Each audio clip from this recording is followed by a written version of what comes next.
अस्सलाम वालेकुम एवरीवन, कैसे हैं आप सब। तो बहुत अरसे बाद जी मैं वापस आ चुकी हूँ और ये है एक कंप्लीट चांद रात स्लैश ईद डे 1, 2 एंड 3 का व्लॉग। तो ये क्लिप जो है ये है जी चांद रात से एक दिन पहले की, क्योंकि मुझे स्वीट वगैरह बनानी थी। तो अक्सर ऐसा होता है कि कुछ ऐसा मीठा वगैरह आप बना रहे हो तो मुझे लगता है कि अगर कोई जिस तरह ये ट्राइफल टाइप की चीज़ें आप बनाते हैं वो सेट ही नहीं होती। मैं एक दिन पहले ही जो है ना उसे बना के रख लेती हूँ। तो यहाँ पे मैं पूरा ट्राइफल की अपनी तैयारी कर रही थी और मुझे बहुत ज़्यादा बनाना था। ठीक है, फिर मेरे पास जो है ना आइसिंग शुगर नहीं थी, तो मैंने फिर वो चीनी को मैं पहले ब्लेंड वगैरह करी थी। और रोज़ा भी था, तो मैं अफ्तारी के बाद जो है ना कोशिश करती होती हूँ कि इस तरह से चीज़ें अपनी रेडी कर लूँ। तो मतलब तरावी वगैरह पढ़ के तो एक दिन मैंने अपना टाइम निकाल के मैंने ये मैं सब कुछ रेडी करके फ़्रिज में तो रखूँ ना। ऊपर से मुझे बनाना इतना ज़्यादा था, तो शुक्र अल्हम्दुलिल्लाह ये सारा रेडी हो गया था मेरा। और थोड़ा सा टाइम लगा था, लेकिन मैंने कस्टर्ड वगैरह पहले से ही रेडी कर लिया था, तो उसको सेट होने के लिए छोड़ दिया। और इतना टाइम नहीं लगता जब आप सारी चीज़ें लेकर आए हुए हो, सब प्लान किया हो, तो फिर प्लानिंग के साथ थोड़ा मुझे लगता है कि अच्छा हो जाता काम। फिर एंड में जब मैं आके फंसती हूँ ना, जब मेरी सब चीज़ें बन जाती हैं, वो होती है डेकोरेशन में। मुझसे तो जो है ना कोई गार्निशिंग नहीं की जाती अच्छे से मुझे लगता है मैं डिशेस बहुत बुरी डेकोरेट करती हूँ। लेकिन एंड में जब मैं शुरू में बहुत ज़्यादा परेशान होती हूँ, लेकिन एंड में कुछ ना कुछ मुझसे अच्छा हो ही जाता है, कुछ बस अच्छा सा रिजल्ट निकल आता है। इधर उधर से चीज़ें लगा के कुछ कर ही लेती हूँ मैं। दो चीज़ें इधर से निकाली, काटी, डाली, बस ये कुछ करके मैं डेकोरेशन कर ही लेती होती हूँ। फिर जी यहाँ पे डब्बे तो मुझसे बंद ही नहीं हो पा रहे थे। जब मैं इनको देखूँ पीछे वाला कभी खुला है कभी क्या हो रहा है, अजीब सिचुएशन थी। मतलब जब इंसान सोचता है ना कि जल्दी में काम कर लूँ, वैसे मैंने इतनी फास्ट फॉरवर्ड पे वीडियो लगाई है, 1 मिनट में मेरा जो है ना सब कुछ तैयार हो गया। काश मेरा इतनी जल्दी जो है ना सब रेडी भी हो चुका होता। मैं तो बच्चे भी सुला दिए इस सब में, और जो है ना फिर उसके बाद जाके ये सब कुछ हुआ मुझसे। खैर फिर उसके बाद आ गई जी चांद रात और मैंने फिर लगाई मेहंदी। और यहाँ पे भी पहले दिन दोपहर को मैंने बच्चों को लगा दी थी, और ख़ुद हर साल की तरह रात को जो है ना 1-2 बजे तक मैं बैठ के लगाती रहती हूँ। फिर ईद का दिन था, तो ईद के दिन हमारे घर पे दावत थी। दोपहर को खाना शाना खाया, सब कुछ इंजॉय वगैरह किया। और क्योंकि गर्मियाँ भी अभी शुरू हो गई हैं यहाँ पे, तो दोपहर को तो हम कहीं पे भी नहीं निकले। तो अभी हम जा रहे थे यहाँ पे ओल्ड पोर्ट पे हमने जाना था, क्योंकि वहाँ पे हमने सुना था कि ईद के इवेंट्स वगैरह हो रहे हैं। तो यहाँ पर हम आ गए, और लिटरली मैं सोच रही हूँ हम पहले क्यों नहीं आए।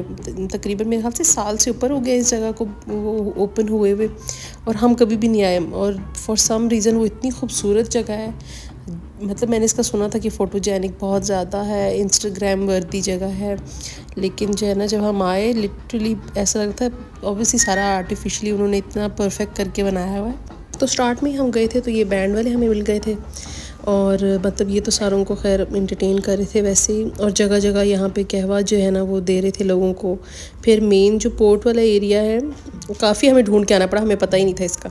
तो वहाँ पर भी कुछ मैजिक शो वगैरह चल रहा था। खैर हम थोड़ा सुकून से बैठ गए साइड पे। हमने बोला अभी बहुत बहुत हो गया भाई, थोड़ा सा बैठ जाते हैं, रेस्ट करें। काफ़ी चल के आए हैं हम, तो गाड़ी भी बहुत दूर पार्क की थी, ये सोच के कि पता नहीं पार्किंग मिलेगी कि नहीं। फिर यहाँ पे इनका कल्चरल कतरी डांस चल रहा था, और साथ में अपने ये गाने शाने गा रहे थे, तो वो देखा थोड़ा सा हमने।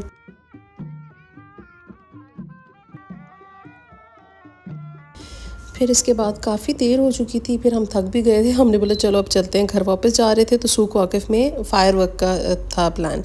तो शुक्र है मेन रोड से कॉर्निश रोड पे जाओ तो सूक वाकिफ़ तो वहीं पे ही है। तो वहाँ से फ़ायर वर्क्स भी हमने थोड़े बहुत देख ही लिए, नज़र आ ही गए थे फायर वर्क्स। और ट्रैफिक इतनी ज़्यादा थी ईद के दिन जिसकी कोई इंतहा नहीं है। एक तो फायर वर्क्स की वजह से भी, क्योंकि मुझे लगता है सूक वाकिफ़ में बहुत लोग आए होंगे, और कॉर्निश और ये सब जगहें बहुत लोगों को पसंद है। फिर जी ये था ईद डे 2, और यहाँ पे सूक अल वाकरा में हम आए थे। यहाँ पे भी फायर वर्क का था। तो फर्स्ट डे की तो हमने मतलब चलते फिरते इस तरह देख ली। तो सेकंड डे के लिए बच्चे बहुत कह रहे थे कि हमने फायर वर्क देखने जाना है, तो हमने सोचा कि चलो सूक अल वाकरा चलते हैं। तो यहाँ पर तो आपको नज़र नहीं आ रहा, लेकिन इतनी रश थी, पैर रखने की जगह नहीं थी। हम तो फिर उन्होंने लाइट्स वगैरह भी बंद कर दी, तो हमें हौसला हो गया चलो भाई फायर वर्क स्टार्ट होने वाले हैं। लेकिन हमसे मिस्टेक ये हो गई कि हम थोड़ा सा जो उनके मेन होटल्स हैं जहाँ पे बीच है, उससे थोड़ा सा जो है ना राइट साइड लेफ़्ट साइड पे सॉरी आ गए थे। तो वरना हम राइट साइड पे रहते तो बिल्कुल जो है ना हमारे मुंह के सामने हो रहे थे फायर वर्क्स। तो ये थोड़ा सा हो गया था, क्योंकि बीच में एक वो बिल्डिंग सी बनी हुई है, तो उससे थोड़ी सी जो है ना रुकावट थी। अदरवाइज़ बहुत ही मज़े के फायर वर्क्स इन्होंने किए थे। पूरे 10 मिनट्स लगे रहे वही नॉन स्टॉप। इतना मज़ा आया, बच्चे तो खुश ही हो गए थे।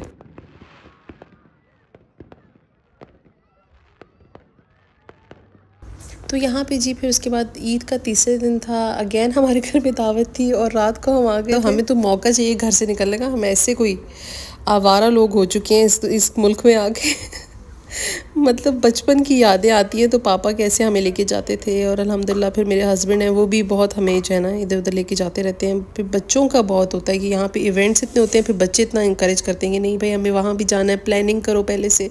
तो हम पहले से जो है ना प्लान्स वगैरह कर लेते हैं कि अच्छा डे 1 पे इधर जाएंगे, डे 2 पे इधर, डे 3 पे इधर। तो हम आ गए थे, लुसेल बुलवार्ड आए हुए थे।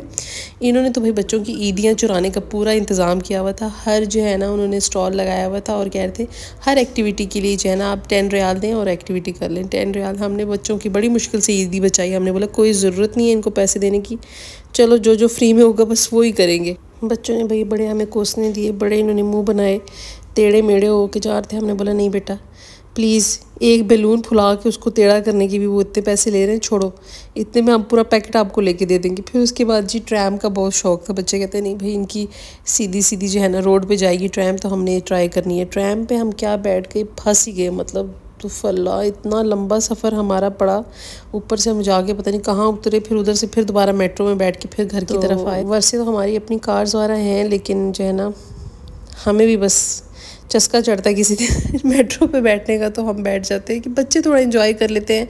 यहाँ पे यही चीज़ें होती हैं, फैमिली तो होती नहीं है, तो फिर कभी इधर चढ़े उधर उतरे उधर गए, बस ये सब कुछ करते रहे। यहाँ पे जी हम चेक कर रहे थे हमारे पास पैसे पूसे कुछ बचे हैं मेट्रो के कार्ड के लिए या नहीं। तो ये था Eid vlog. Thank you so much for watching. Please subscribe कर लीजिए मेरे चैनल को। अल्लाह हाफिज़।